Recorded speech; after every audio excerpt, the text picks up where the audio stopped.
2, 1. What's up, world? It's your boy GM, Talkingshift.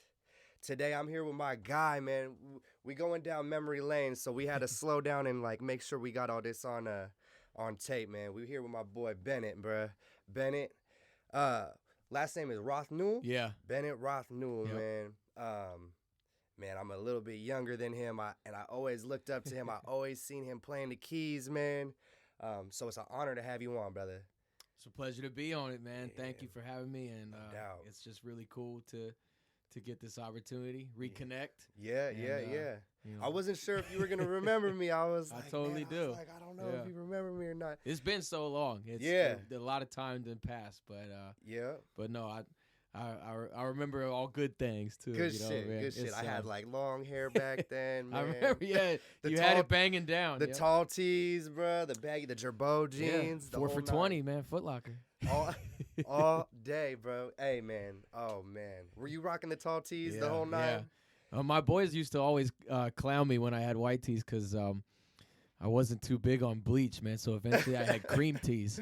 Hey, I gotta ask you, like, what's your ethnic background? So I grew up with basically both, Catholicism and Judaism in my house. I'm just a white guy, man. But yeah. But I grew up actually with a pretty consistent like Jewish upbringing. I had a bar mitzvah, and okay. I still stay pretty in touch with it. I'm not one that will always frequent the temple or anything. Yeah.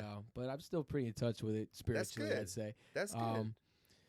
But that's it for me on the background of it. As I remember you, we went to Woodside High School together, Yep. man. You were a year older than me, but man, you were always hanging out with like all the poly dudes and all the black dudes, everybody, a little bit of everybody. Yeah. You kicked it with everybody. Yeah. I mean, I was kind of similar. I kicked it with a little bit of everybody. Yeah. How did that all start? Like, how did you get? Were you from Redwood City? Yeah. So I grew up around Redwood City. I was born in Wisconsin. Okay. I spent just my first 2 years on Earth out there in the capital in Madison, and then my family relocated, and we came to the West Coast, and we're first in like San Carlos, Belmont, and then settled in Redwood City around like 92, 93. What made him move from Wisconsin? So my parents, one of their set of parents, my dad's parents, my grandparents were already here in Palo Alto. Okay. And my dad's, one of my dad's sisters was in Menlo Park, and the other one was in Sacramento, settling down with the family. So when my mom and dad got married and then had me, and already parts of my dad's side of the family was already in California, they wanted to settle there. They thought that me being around a lot of family would be positive. Yeah. And my mom's side of the family is based in New York. Okay. So her mom, my grandfather on my mom's side, eventually moved out and started living in the Peninsula too. Okay. Not too long after we moved to Redwood City. Yeah. So I got to be around a lot of family, at least on the West Coast side. And then we would go back and visit. We'd go to Wisconsin. We see some of my dad's side of the family had a lot of ties to the Capitol out there in Madison. And my mom had a lot of ties to, and still to this day, like in Brooklyn and Queens and Long Island. So did a little bit of moving and traveling, especially as a kid, because there was still a lot of spread out, people in the bloodline. You got well cultured though. You got to see a lot of different things young. Yeah. How old were you when you moved from Wisconsin again? 2 years old. So I kind of similar. I was born in Washington, up in Seattle. Oh, okay. I don't think I knew that. My parents though, they moved up there just for like 2 years and they moved back. I have family. They moved up there a long, long time ago. Well, like in the 80s. Yeah. But they were all originally from San Francisco and then moved out. But I was 2 when I left Washington to come back down to the Bay Area. Moved around all over the Bay. I was in Daly City. I was in Fremont, then Redwood City. Mm-hmm. But Redwood City is very diverse. Yeah. Well, especially like when we were growing up, it seemed like we had a little bit of everything. Yeah. we had, you could go up Emerald Hills in the nice area, Right. all the way down to, the east side, down, Bay Road and Rawlison and everything. Did But you go to elementary school in Redwood City or close by? Yeah, man. I went, kindergarten through 8th grade. I was at Roy Cloud. Okay. See, Roy Cloud, even just by itself, gets a lot of diverse, Well, not when I was a kid. Oh, no, no, because when I was a kid, Roy Cloud was up in the, it's up in Emerald Hills. Yeah, close by there. So my parents actually used their bosses, or my mom used her boss's address to get me into Roy Cloud. So was it mostly white there? Oh, for sure. Oh, okay. There was I think in my 8th grade graduating class, we had 60 kids, and probably 50 of them were okay. white. So it was weird because going to school, it was a lot of the white kids, but then after school, I lived right next to Red Morton. Okay, I lived right off of Vera. Exactly. So all my friends were Salvadorian, Mexican, Islander. I played Pop Warner football. Right. So speaking of which, I did Pop Warner football. A couple years older than me was Julian Edelman. Yep. Were you friends with Jules? I didn't know him like that. Well, I got to know Jules my freshman year at Woodside because he's a year older. And he was going out for JV basketball that year when I was going out to make either freshman or JV basketball. Okay. So we competed against each other a lot in hoops and got to know each other. How was he in athletics? How was he in basketball? Oh, he was just as hungry as he was a football player. He was very feisty and just quick as hell with the basketball or as a defender and just gritty at that time. He's a tough boy. Yeah, at that time he had not hit a growth spurt. I think senior year was when he finally kind of got some meat on his bones and he grew a few inches, and then college too. He even hit a later one in college. I don't think the media or just expanding I don't think they realize he's a tough kid, you know what I mean? Oh yeah. And he was the type of kid that was cool with all the Islanders True. too, and all you know what I mean? I mean same. he has a very similar, Peninsula Redwood City experience. I think you and me and many others can relate, you know, because us going to Woodside, it's we were in for me and Jules and a lot of my buddies, we were in the athletic world. So when it came to playing football, playing basketball, playing soccer, even I remember the baseball team there, the water polo, all these were very they were differently good when cultured, we were there. Right? Woodside was real good when we were going to school there. Oh yeah. The varsity basketball team I played on, we finished 30th in the state rankings. Okay. When I was a junior, and we were 2 games away from going to the state championship at Arco Arena in Sac. So yeah, we had some ballers, man. Yeah. And it's what's funny is I found a rap I wrote from my junior year. Okay. That I recorded with. I wonder if you remember. Christian Ramos. He goes name by the sounds... rap name T-Zoke. Wait. Yeah. Chris Ramos. Yeah, he has brothers. Yeah. Emilio. Yeah.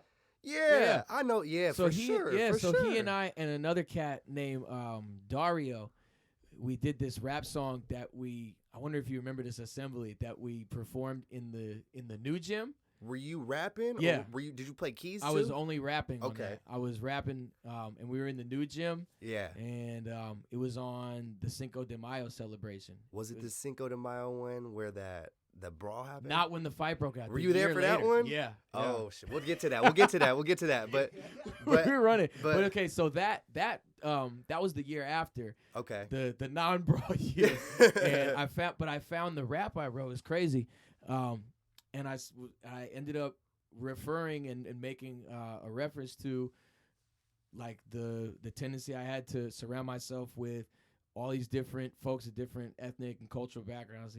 I had some where that's why you see me kicking with black, whites, and Polynesians, or call it out Tonga, Samoa, Mexican, Polynesian, all these different things. Man. It was funny, and but that was the experience. I feel right, growing up around this neighborhood, you saying going to Red Morton.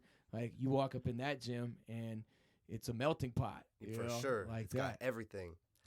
That's what it led to for me. I went to John Gill Elementary School and then I went to Kennedy Middle School. I went to those 2 schools. I was definitely an after school counselor at Kennedy. Oh, man. for a little bit. Right yeah, on. man. So that was I mean, that was the catalyst for me, was that I was interacting with a lot of different, just a lot of different backgrounds, folks who, spoke a language I'd never heard before until that. So it's like, I mean, I consider myself hecka proud that, I'm actually pretty fluent in Spanish. I know me a little Samoan, a little bit of like Tongan slang, a little bit of like Filipino here and there, and it's cool, man, because it's like to me, I take a lot of pride, and I think people should be proud that there's so much, there's just so much different type of community that you can get exposed to in this area. Well, you look at like the world at large, and there seems to be especially on like the news, there seems to be like a lot of, just tension between. But I don't know, man. Boots on the ground. I don't, especially over here in the Bay Area. I just don't feel that way. Maybe other places I've definitely seen it. I've felt it. Yeah. But we just come from a special place, man. True that. Yeah. I wanted to ask, because you were talking about you were doing hip hop at the assembly, right? Right. And I remember that. What is your musical background? Because I knew you did hip hop in the past, but I also knew you were a jazz pianist, right? So what's your background in music? Well, those two have definitely converged. Yeah. And I think how did it start off? Well, it started. I was going to an after school music program in San Mateo. My folks had enrolled me in that because they could really notice from an early age that I had this knack for wanting to make sounds. Yeah. And were your parents musical? Were they? A little bit. My mom played piano when she was a teenager, and my dad played some in high school. And I mean, they always had music playing in the house. Yeah. They were big into jazz music. They were big into soul and R&B music and folk music. A little bit of everything. Yeah. So there was a lot of classical music. So there was a lot of different already musical influences that were being, I think, permeated through the household. So see how important it is to culture your kid. You know what I mean? Yeah. So I went to this after school program in San Mateo when I was 5, and I got exposed to like a bunch of different instruments, like percussion instruments and woodwind instruments and singing and piano,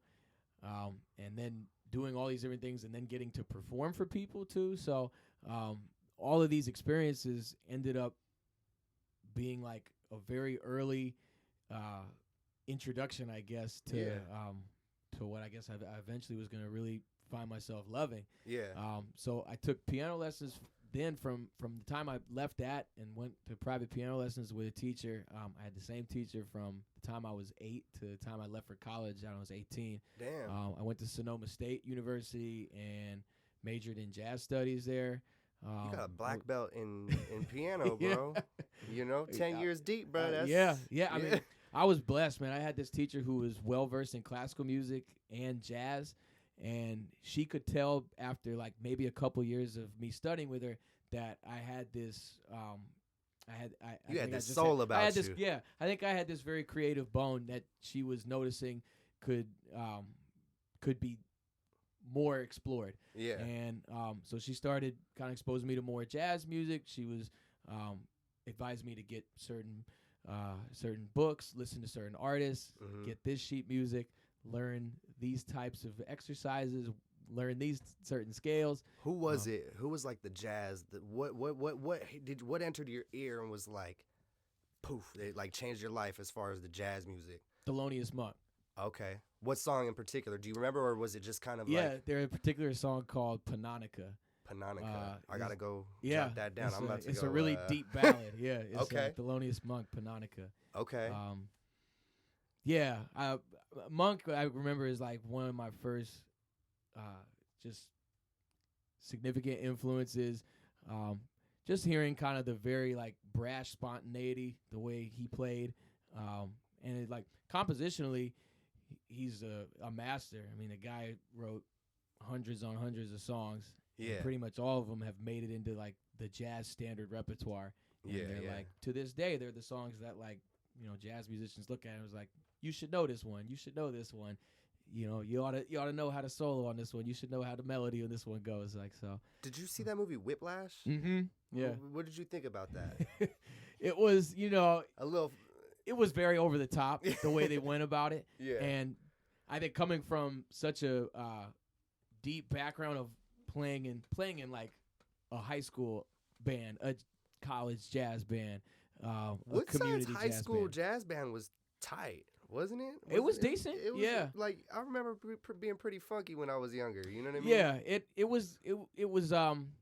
It was not among the ranks of like there are some colleges out there like at colleges. There are some high school bands out there like I don't know if you've ever heard of Berkeley High School's notorious jazz program, but they've crafted some of like the most innovative artists of like the last few decades. So they weren't cooking like Berkeley, I'd say, but they were respectable. Okay. And I liked who I got to work with. I enjoyed being around those heads, and like you know what, most of those musicians weren't primarily jazz players. Okay. At least you know what? Aside from my freshman year, there was like 3 or 4 seniors in that group who were all big jazz heads, and they all went on to study music after they graduated Woodside. But kind of after that, there were guys that were more marching band players and more kind of classically trained, but they still got down. Like I think it was because people in that band could read well. They could read well, and I thought the direction and the repertoire choices were appropriate for the level of the group. So they could still get down, no doubt. Have you ever heard of a group called Bad Bad Not Good? Yeah. They were a high school jazz band, weren't they? I believe so. Yeah. I know that's how they emerged. They had a start there. That's where I think they kind of got their legs. I heard about them from a project that they did with Ghostface. Yeah, Ghostface. Me too. Man. That's where I was brought to. I was like, oh, you heard the Ghostface track they did? Yeah. The one that stood out to me most, just off the top, was the one Food. Yeah. But man, like I heard that band and I was like, man, they nice, man. Right. And to be honest, like I grew up listening to everything too. Mm-hmm. So my pops was he played in R&B groups growing. What did he play? He was a singer. Okay, dope. So my pops was a singer, songwriter, but my uncle, he's actually the drummer right now for Earth, Wind & Fire. What? He was also the drummer for the Whispers. And then I got another uncle. He does like studio work, playing guitar sometimes for like J-Lo, other things. That's sick, man. Super trying to name drop. Yeah. No, but like I grew up around music. Super dope, man. And it sounds like a lot of people in your family are well traveled in that arena now, man. I know, man. I got some catching up to do. That's crazy. I know a little bit, awesome. But yeah. That's sweet. So kind of going back now, you were at the Cinco de Mayo at Woodside when there was what should we call that? What was that? What do we describe that as? It was a fiasco, man. It was pretty much a riot. That's what it was. It was a riot, like a mild riot. It wasn't but I remember bottles being thrown. I remember somebody getting hit in the head with some seen projectile. Lots of bottles thrown. Yeah. I was with some of the people throwing the bottles. Yeah, but it's like, right, I don't think they sold like glass. You know what it was? There. It was Jarritos. Oh my! It was the Jarritos for because weren't they selling? People were selling them there. Yeah. Because I remember, oh my gosh, it was all bad. What I couldn't believe was I don't remember what freaking pack of it was all white people was. The one dude walked around with the American flag draped around him on that day. Yeah. Because I remember like, I don't think anybody should be mad at a Mexican person wearing a Mexican flag on Cinco de Mayo. Like, yeah, that's just like yeah. Hello. It was petty. Put 2 and 2 together, right? This is a day of pride for Mexican culture. Like, come on, let people, celebrate and just take part. And it was fun. It was supposed to be fun too. And it always and so I mean we'll tie that year and the following together because that year was a riot. Yeah. And people threw stuff. White people over here chanting USA, USA. There's Mexican people saying Mexico, Mexico. And I'll never forget, I was standing next to one homie. I don't know if you remember. Should I mention his name? Are we good? I think. Say it. We good. Well, I was sitting next to one homie, a brother. I remember he turned out and he was going, "Black people." As like, just because, just to try to like ease the tension, right? Yeah. It's like I remember this happening. That's what hilarious. is going on, man? Why are they doing this? And like the crew I ran with, it was everybody. It was we had Mexican cats, Puerto Rican guys, Samoan, Tongan, Black, Asian, Filipino, like all Little of us bit of are everything. kind of in this, and I think I must be the only white guy or something like it, right? You probably Seeing were. it around. And Who was the comic that says always be scared of that one white guy? Dave Chappelle. Yeah, you put in work, boy. Yeah, you put in work. And we were all standing there, so it's like none of us are kind of like picking a side. Obviously, none of us are wedded. We're kind of like this. We're you guys were the buffer. We're sitting around, like through the buffer, we're chilling. But like I just remember kind of being really disappointed that happened. I was like, what the hell? They canceled school that day. Yeah, I remember. Remember like, they were like, everybody go home. Yeah, yeah. I mean, I remember like it was a huge like I think it might have made local news. Oh, it was. And like it police started coming in over here. Like there were police from different agencies had to come out for that. And I was like, they had the horseback. Yeah. They had mounted horseback sheriffs and everything. I was thinking about the Woodside admin. Just like it was popping at Woodside. They probably thought this is the last thing that would go down. I saw. And it went. You know what I remember is because. You remember by the stairs there in the quad? Yeah, the ones down the stairs, like the little. Yeah, by closer to where the PE lockers were. Yeah, that staircase. I remember that would be where a lot of Mexicans would hang out, and AKA some who were like the Nortes. banging. Yeah, that was where the Nortes were. Yeah. That was by the Sea Hall, was it? Yeah, yeah, exactly. all the Nortes by Sea Hall. I remember that, right? So it'd be like they were always kicking it there, and it would be the crowd of white guys that were up by the cafeteria that were from like Portola Valley and stuff, and Emerald Hills and stuff. And it's like they wanted to be their own little hard pack too. So they were trying to be hard. You remember that? I do remember that. I was like, Portola Valley. Yeah. For those that don't know, is all the rich people. Yeah. Like, come on, there's no hood there. No hood. Right. At all. But and I remember I distinctly remember it was that two crowd of friends, I guess, like these two squads like basically started this rift, and then like it all of a sudden then became like trendy to like get on in it. Yeah. And, like I remember it's like all of a sudden like stuff getting thrown around, people getting hit. It was I like remember prison. I think punches got thrown in some places. It was almost kind of like prison at Woodside at that time. Like while we were cool with everybody, there was a lot of groups where they was, you know what I mean? Like I remember at the top of the quad there was just all the islanders kicking right by the cafeteria. Then in the middle of that was all the blacks, right? And like we kind of did self-segregate to like a certain degree. It was almost kind of like prison, but then at the same time, everybody kind of was cool with everybody from these other groups. So it was different, but it was cool, man. Right. And that was the hyphy era, man. So like at that time and point in our life, that's when the hyphy movement is kind of jumping off. Yep. So what are you doing in music at that time? Like what give me in high at school, that point. Yeah, you go to college, right? You're in the high school jazz group. Yeah. You got your what do you call it? Your tutor, your mentor for piano, right? Yeah. Mm-hmm. And then you leave to college at Sonoma, right? Right. So at college, did you join bands? Did you start bands? Did you start projects? How did that go? Yeah, really all of the above. Because I heard you're in a lot of bands right now. Right. How many bands are you in right now? Oh, man, I'm a member. I'd say a stable member of at least a handful. Okay. Yeah. Okay. And some I'm more frequently with than others, but it's like kind of like I can always sort of know or expect to hear from folks when here comes the next show, here comes the next project to record to work on, things like that. Yeah. But when I went off to school, like that was that was kind of like that next acceleration into, I think, kind of like now what has got me to at this stage, because I just soaked up the people I was around. Yeah. And I was around a lot of really good players. Like I look back on it now, and Sonoma State was a hidden gem in a lot of ways for me, and definitely within the music department was one.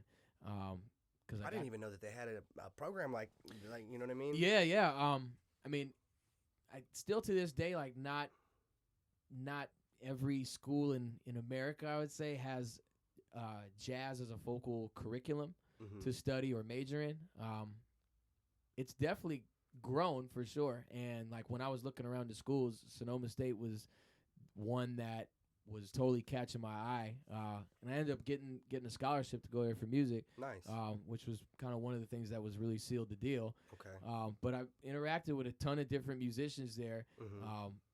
folks who played classical music, folks who were really straight ahead jazz players, people that were into musical theater, people who sang reggae and R&B, and I've interacted. I found my way around other MCs out there. But I did eventually start my own jazz trio there, and it was great because through the jazz program I was in, there were ensembles that were just part of classes you took. Yeah. So I was in different ensembles. I got really immersed in Latin jazz at one point. Okay. And really fell in love with that side of the genre. I was playing a lot of jazz from like European composers, South American composers. So that kind of fostered a different appreciation of it too.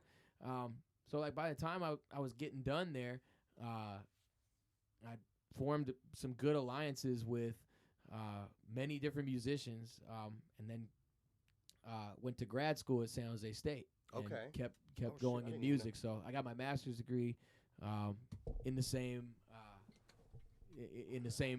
area of focus in jazz. Damn, I didn't know that you had the masters on top of the dope, brother. So, shit. I just went consecutive, man. I didn't stop. I just finished 4 years Sonoma and then put 2 more in at San Jose State. Okay.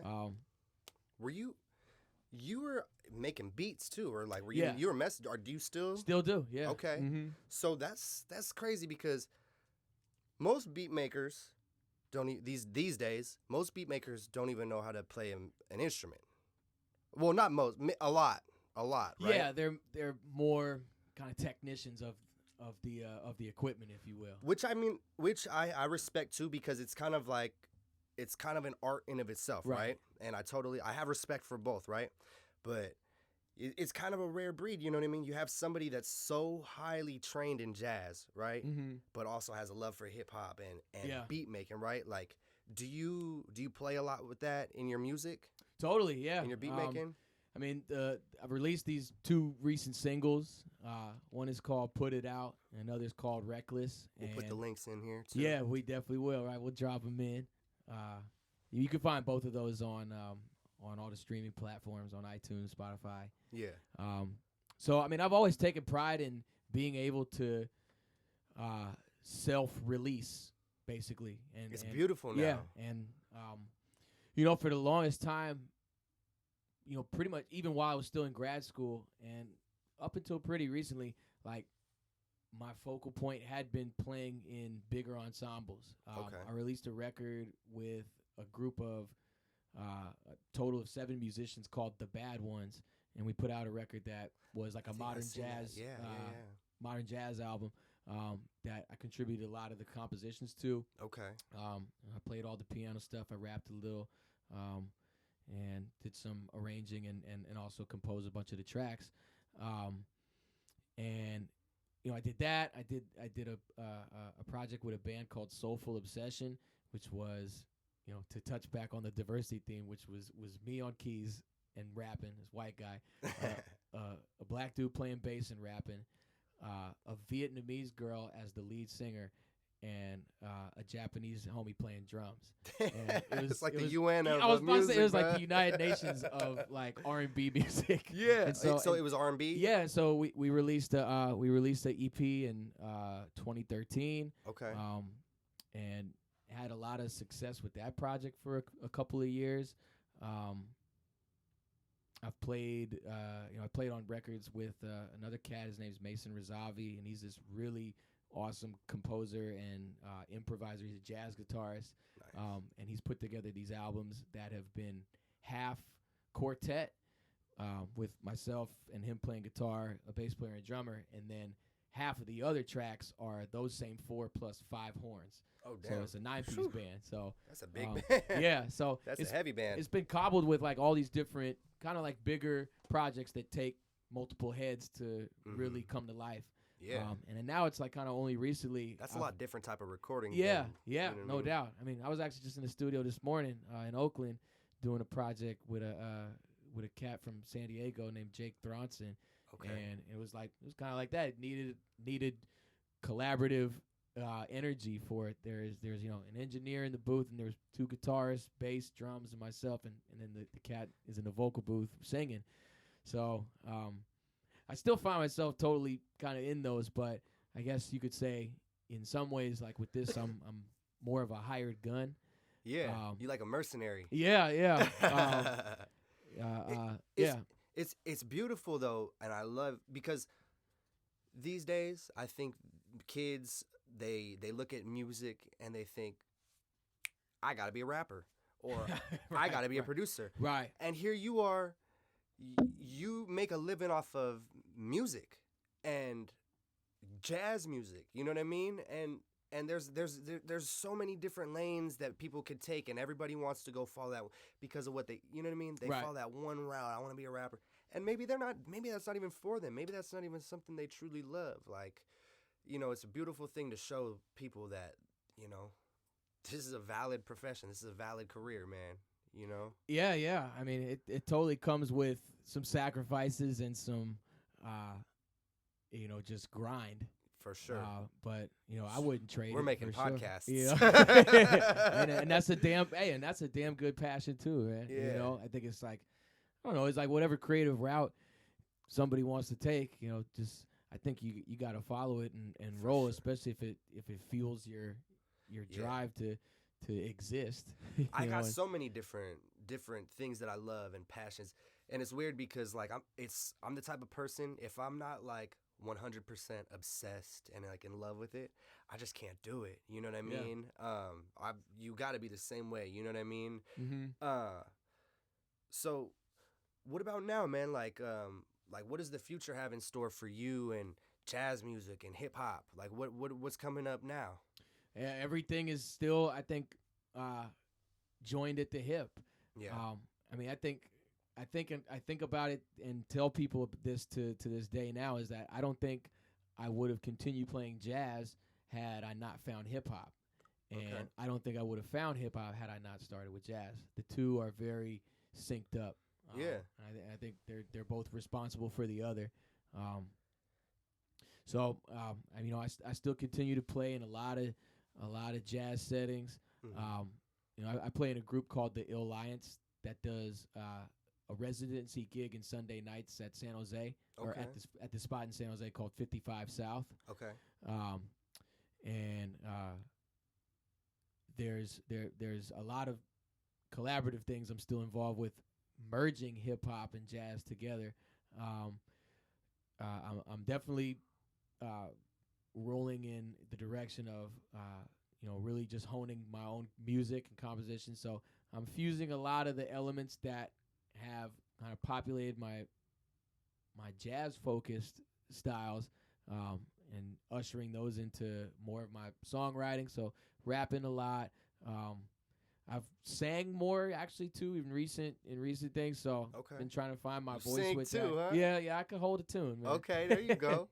And you know, you know, I don't try to consider myself a world beater of singing, but I think where my strengths lie with it, and for sure. I'm trying to get those and kind of let the things I know that are more to my artistic advantage, let those kind of lead Shine the charge. Through. Yeah, exactly.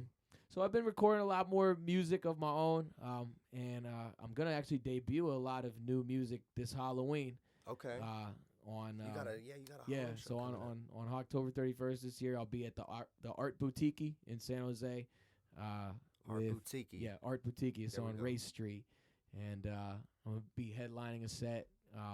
Is that a jazz lounge? It's just a live music spot altogether. Okay. The venue is like really, as far as sound goes, really pristine, and they dial it in really well for the live. Nice. But they've done everything from put on jazz concerts to, you know, singer-songwriter showcases and funk stuff and reggae and nice R&B. I'm about to go check that out, man. Yeah, they're pretty eclectic out there. They Hell don't kind of stick in one lane of shows. Yeah, it's hard out here. Like especially on the Peninsula, there's no live music. There's not a lot of live music venues, and the ones that there are, and the ones that are there, they're very picky, shall we say, on the type of music or people that they let in. You know what I mean? It's unfortunate that the younger crowd doesn't have like a place to kind of call their own. You know what I mean? I think that's one of the huge thing, one of the big pieces that we're missing, and we've always been missing. Yeah. You know, and we lose out to kind of bigger places like San Francisco or San Jose or, you know, Oakland. Man, are there any good spots out here on the peninsula that you know of that? I mean, really, the spot that I've done the most music in the peninsula has been this new place that opened up downtown Redwood City called Nighthawk. Nighthawk, Yeah. okay. Where's that at? It's a bar and lounge on Broadway. Okay. And I've mostly just been doing solo stuff there. Yeah. It's just been me and the piano and the microphone. Okay. And I gotta go come check that out. It's kind of been like, you ever seen dueling pianos? Yeah. It's basically me doing dueling pianos, but there's no other piano. You're dueling yourself. I'm basically doing but I'm chirping to the crowd and everything, and I'll take requests, especially if I can do them. And that's awesome, man. I'm kind of just sort of being one man entertainer. Yeah. One man entertainer for 3 hours or something. You gotta think quick doing that type of. Yeah. You know what I mean? But you know what? I benefit from all the group stuff I've done because I've concocted a lot of different styles of music. Like, so on a gig like that, I might find myself playing everything from Elton John to E40. Hey, man, that's the Bay. Yeah, that's the Bay, bro. Oh my God. But that's been like the one spot. There's also been other acts who have gone in there, but like I totally agree. Like the peninsula is totally missing out. Yeah. And whereas Oakland and San Jose, especially those two, have been blossoming. Yeah. Like there's been so many more venues and festivals and community-based opportunities that live music is like making its like a renaissance. Making its renaissance for real, huh? But I don't know. It's like I just wonder like why are certain like night spots, why are certain let's be honest, like the Fox Theater not doing it, could be popping. It could, right? The Fox Theater could be popping. You know. I mean, you've been in Club Fox down there? Yeah, I've been inside, you know what I mean? Like and if they would let cool, groups come in there, I think that they'd probably be popping. Yeah, the only thing I've agree. ever seen there that I wanted to see was I went to a Hawaiian show a long time ago, but other than that, it's never really something I'm trying to see. Yeah, something about that spot to me feels like it has found its demographic and it's settled. Yeah. It seems to be just now kind of gauged towards a crowd 50 and up, 60 and up, I guess. And it seemed to like they seem to kind of like stick to their guns on like classic rock and I guess like sometimes swing bands. But I don't feel like, you know what I'm saying? I don't feel like you're saying is like I don't feel like there's a push for a more modern sound being brought in there.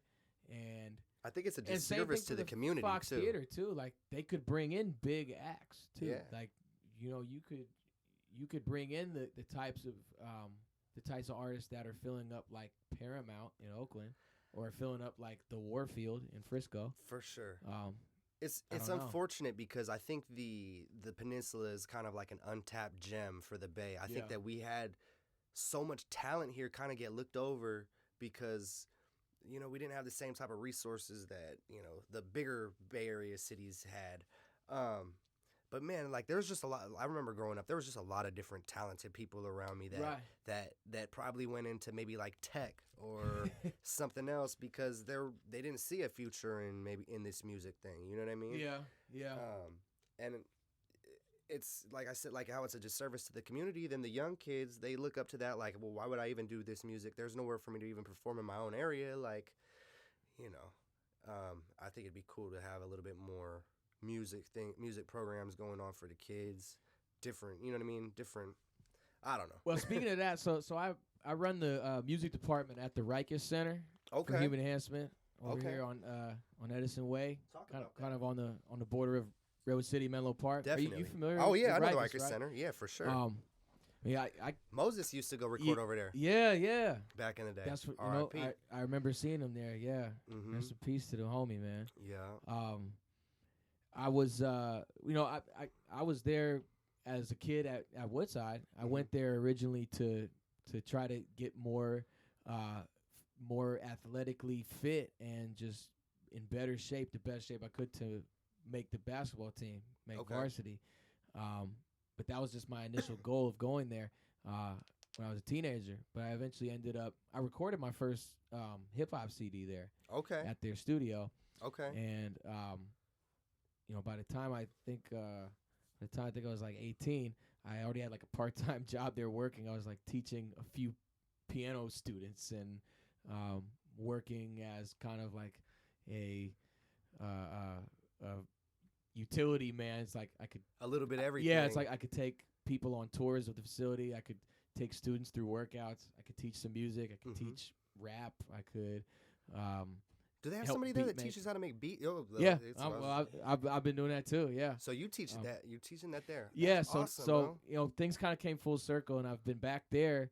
I was started out there part time again in like 2012, and now I've been music director there for the past 3 years. Dope, man. So we do offer a lot of programs. I mean, Riker Center serves all ages, all backgrounds of the community. What type of music, like what in terms of like what do you do at your music department, or like what are you personally doing over there? Well, we're teaching private lessons in piano, guitar, singing, drums, bass, songwriting, electronic music, beat making. Man, I'm gonna try to plug this, man. Harmonica. I'm gonna plug this, man. I really want the community. You know, so I started off Talkingshift really to try to be like a positive community type of, organization, a movement, what have you. So I'll definitely want to get people plugged up and, definitely on that. I mean, that's the place for some youth, especially. Currently even in the sports athletics, man. Oh, yeah. That's still churning out athletes. Yeah, that's still cooking as it ever has been. Right now we partner up with like Everest and Summit High Schools, Design Tech High School in Redwood Shores. We partner up with Synapse Middle School and Laurel Elementary School, and you name it. Yeah. There's just East Palo Alto tennis and tutoring. So a lot of different avenues, and Rikers is nonprofit. Nice. So it's always been, out there to kind of better serve and just empower people. It don't matter, young, old, the whole community, young, old, rich or poor. It don't matter. Yeah, definitely. They've always been a real positive influence on the community. Get kids off the street. You know what I mean? Just as long as even when I was a kid, they would help out everybody that I knew, brother. You know what I mean? Yeah. So, we kind of touched on it briefly about like other creative avenues. Like, what about, do you do anything other than music? Like, what other creative endeavors do you find yourself in? Well, I think more recently, my girlfriend, she's a really great film and photography creative. She does short films, and she's styled photo shoots. Nice.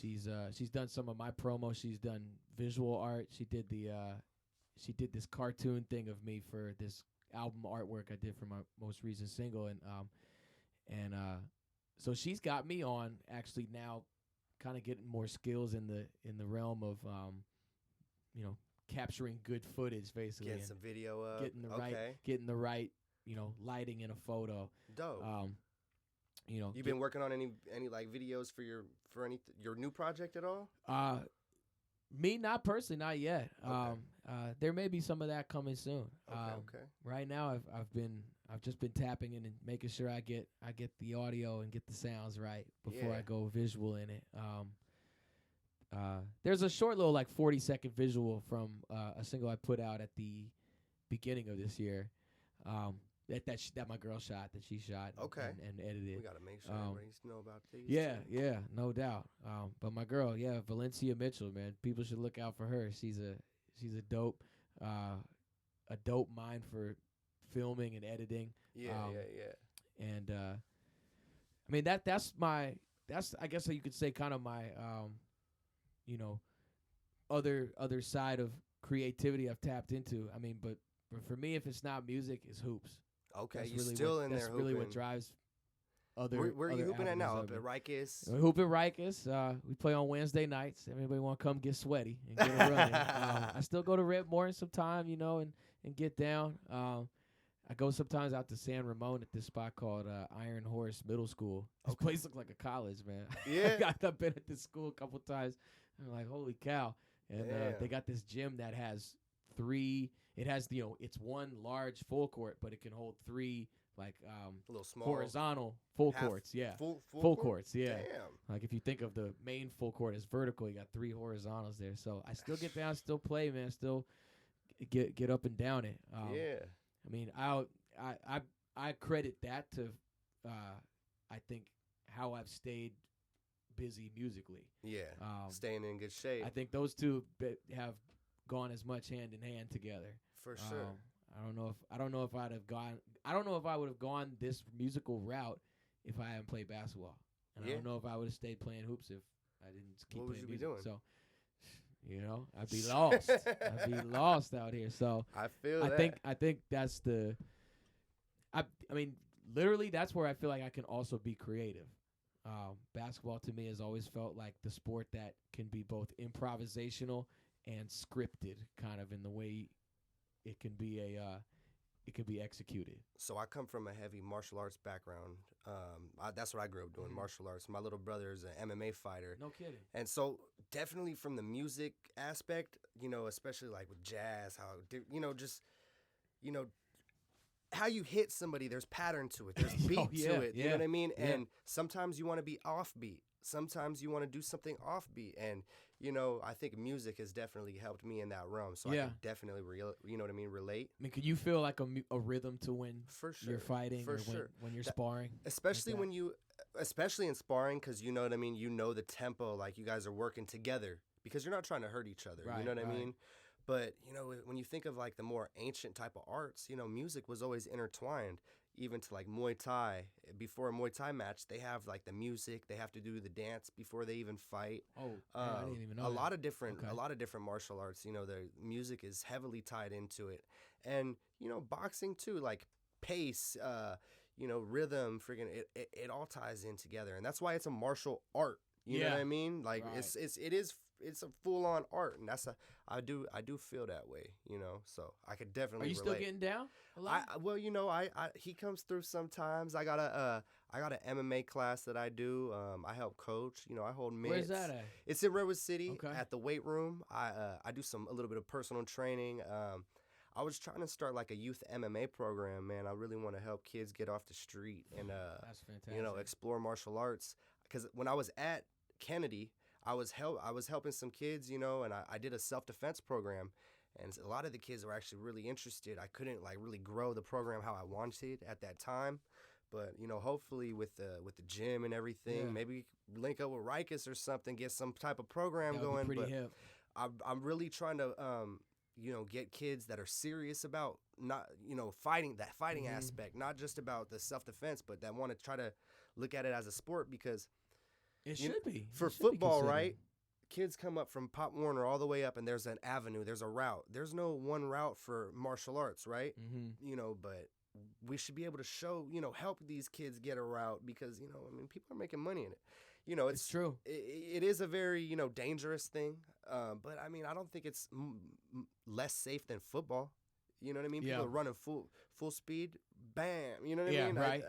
I think they're both equally come with risk, and everything comes with risk. True. You can walk outside your house and get hit by a car, whatever. Right. You know what I mean? So, everything. But I think, like you said, it's an athletic endeavor. I think it could be just as meditative in some ways. Shoot, it's like, especially if you want to direct it to youth, it's like, would parents rather have their children not be knowing what they're doing, exactly. when school lets out or on the weekends? I think it's like school should have to structure, teach it. I think martial arts should. I think if you taught I hear Joe Rogan talk about this all the time. If you taught martial arts in school, I bet you kids would be less likely to be bullying people or less likely to get bullied because they're gonna stand up for themselves. You know what I mean? Yeah. But we're coming up. We're about to be at an hour here soon. I wanted to let everybody know. We talked about the show. Let's tell them one more time. The show at Boutique. Yeah, Art Boutique on Halloween. Halloween 2019. It's on Ray Street in San Jose. Yep. I'll be headlining. I think doors open at 8:00.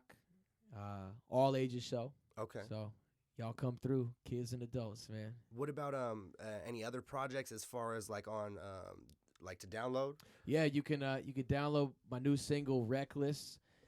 You can find me on Spotify and iTunes and YouTube and all that. Artistically, I'm going by Bennett Roth. That's At Bennett Roth on, and then on Instagram at Bennett Jazz Keys. Bennett Jazz Keys.